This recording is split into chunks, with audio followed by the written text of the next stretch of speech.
right, well, it was a great day in Memphis today. First of all, I'm just going to say this. One of the things that I really liked about today is the city of Memphis seldom sees a display of basketball like that, and it doesn't matter if it's men, women, NBA.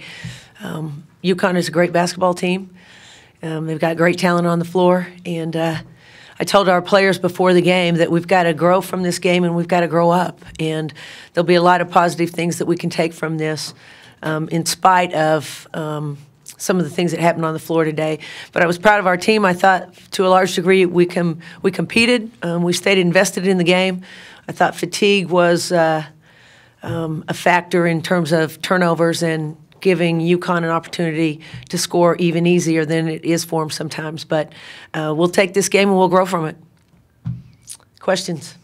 All right, starting off, what did you think about the fan support with almost 7,000 showing up? Thought it was great.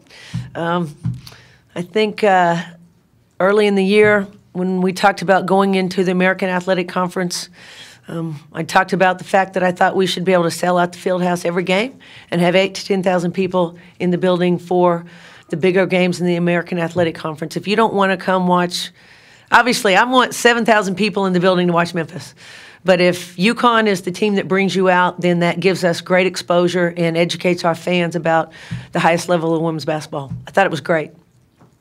All right, and with the trip to the Virgin Islands earlier in the season, do you think the teams you faced then better prepared you for something like this? I don't think there's any question. The thing that was very different about the Virgin Islands as opposed to a single game was we played three nights in a row, and that's very, very different. So I think if you look at the Texas and A&M game and the way that we were able to compete in that game, and then the UConn game, I think those are more similar. But UConn's a better team than the three teams we played there. Melissa, how nice was it you guys came out firing to a 13-10 lead? It looked good through the first two media timeouts. How big was it to get that confidence early? I think it's great. I think anytime you're facing a difficult opponent, one of the things that makes everybody breathe a little bit easier is when the ball goes through the hoop early. There's nothing that makes a team get tighter quicker than, oh my goodness, the ball won't go through the hoop. So and I'll point to that again. I think our team was ready to play. I think we prepared well. I didn't feel like we had nerves that were going to cripple us early in the game.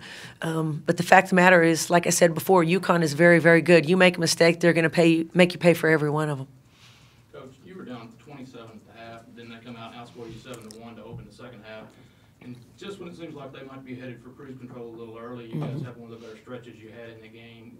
How pleased were you with that effort? Just when it seemed like it might be getting away. I was very pleased. I'm a little confused on the timing on that, but I believe you'll have to check your records, but I think I remember sitting down with the players at one of the media timeouts and saying they've only scored 15 points in this half, and we'd played them even or better than even perhaps. And I thought, again, we went to man-to-man because they were killing us in the corners in our zone. So we go to man-to-man in the first half. I thought we competed. I thought we played hard. I thought we found good shots. Early when we would change our offensive focus, I thought we got some good shots, and then UConn being the team that they are, they figured out what we were doing and they made another adjustment back. They went to their big lineup and we simply couldn't match with that. When they went with three bigs and then quite honestly 4 bigs, they isolated us on the block and we simply couldn't match that. All right, for a lot of the game you guys were settling for jump shots. Do you think that could have been due to fatigue or their length or any combination? Honestly, we weren't settling for jump shots. At times we didn't take exactly the shots we wanted, but I didn't see us being very successful with our post game, just turning around and trying to shoot over them. So our goal was to try to go inside out, feeding our post but then passing out or penetrating deep and then pitching back to the three-point line.